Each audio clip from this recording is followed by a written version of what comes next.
নমস্কার বন্ধুরা, আজকে আমি চলে এসেছি ভারতবর্ষের সবথেকে ধনী ব্যক্তি জগৎ শেঠের বাড়ি।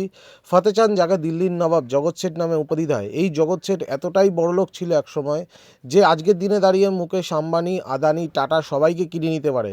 যার সম্পত্তির পরিমাণ ছিল $1 ট্রিলিয়ন। আজকের দিনে $1 ট্রিলিয়ন মানে কত লক্ষ কোটি টাকা, তা আপনারা হিসাব করে নিতে পারেন।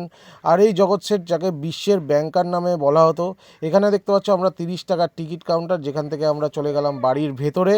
আর বাড়ির ভেতরের স্থাপত্য আর ভাস্কর্য এরকম ছিল, অসাধারণ স্কাল্পচার। আর পুরো বাড়িটাই ভারত সরকার এটা একটা মিউজিয়ামে রূপান্তরিত করেছে।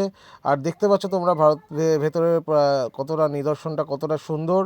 আর এই জগৎ শেঠ, যিনি মির্জাফরের মতো নবাব সিরাজউদ্দৌলার এগেনস্টে কনস্পিরেসি করেছে বলে বলা হয়, যেখানে মির্জাফর ধরা পড়ে গেছিলো, কিন্তু এরা ধরা পড়েনি। আর দেখতে পাচ্ছ বাড়িটা কতটাই সুন্দর।